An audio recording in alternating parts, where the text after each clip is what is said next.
Sehingga orang susah melakukan sholat alasan waktu biasanya. Padahal waktu dia cari duit, dia perlu waktu. Maka jangan sampai ada orang yang mengatakan, aduh saya terlalu sibuk, tidak bisa sholat. Bukan. Tidak ada orang yang boleh berkata demikian. Urusan waktu, tinggal kita bisa mengatur atau tidak. Ada yang mengatakan, wah enggak, saya tidak punya waktu untuk sholat. Terlalu waktu. Dan memang waktu. Kesombongan dengan sholat. Kepada Allah. Mengatakan terlalu sibuk. Sadari bahwa kalau ada orang suka mengatakan waktunya sempit, itu sebetulnya karena dia saja tidak pandai di dalam mengatur waktu dan memahami tentang waktu. Yang katanya sangat sibuk, nggak bisa ngapa-ngapain, ternyata dipanggil sesuatu dan dia langsung menyambutnya. Apa itu? Rasa nggak enak di perutnya. Lalu harus pergi ke toilet, pakai waktu atau tidak? Pernah dia berkata, wah saya tidak punya waktu toilet, mohon maaf. Harus berangkat ke toilet. Habis itu buang air kecil juga ke toilet, akan pipis di celana? Tidak juga. Bisa punya waktu yang padahal itu sudah dijadwalkan, tidak masuk jadwal kerjanya dia. Dan dia bisa melakukannya. Maka kalau ada orang mengatakan sholat lalu tidak punya waktu, sebetulnya dia saja kurang rindu kepada sholat.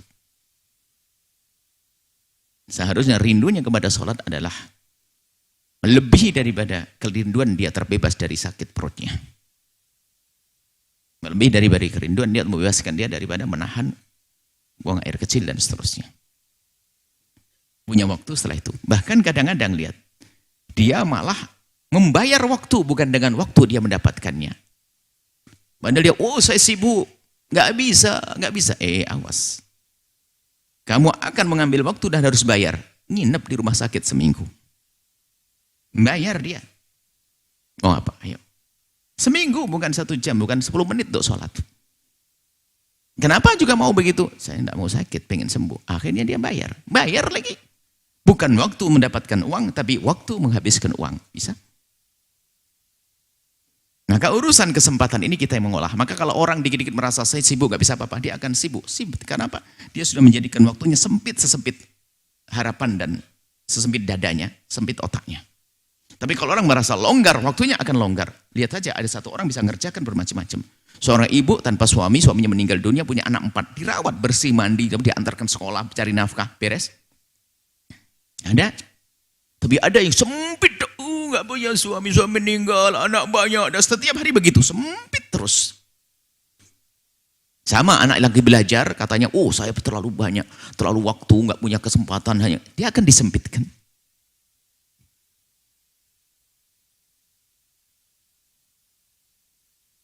Waktu itu seperti apa sih? Waktu kita itu sama 24 jam, akan tapi cara mengolah kita.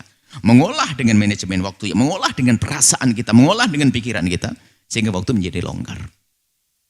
Kalau mengatakan sempit terus. Waktu kita dengan waktunya Imam Nawawi itu sama, 24 jam. Tapi Imam Nawawi bisa ngarang buku sebanyak itu. Yang tidak bisa menulis buku misalnya seorang yang punya ilmu. Tapi dia bisa saja SMS-an 3 jam, dia, padahal jadi buku loh. Tapi di saat ada sesuatu dia harus nulis WhatsApp. WhatsApp kok SMS. Sekarang tidak mau SMS ya. Kuno ya SMS. WhatsApp atau apa saja. Dia bisa menulis berjam-jam. Padahal kalau ditulis buku. Karena ada sesuatu selain daripada tujuannya. Maka hendaknya kita itu menjadi keluarga, teman, pasangan, mendukung untuk melakukan sesuatu yang bermanfaat. Itu ibu-ibu yang sedang WhatsAppan itu, kalau sudah ditulis jadi buku itu sudah berjilid-jilid itu. Tapi suruh nyimpulkan pelajaran hari ini pun nggak beres-beres. Suruh nulis catatan hari ini ngajinya apa, susah. Padahal waktu WhatsAppan itu, panjang itu. Sampai menyari WhatsAppan tadi malam nggak ketemu, terlalu jauh ke atas. Loh, ini kenapa seperti itu? Coba dia menulis kalimat-kalimat yang baik, ditulis, dibukukan, atau catatan pelajaran hari ini begini-begini, atau nasihat-nasihat akan diberikan kepada anaknya, dirapikan. Ini masalah waktu.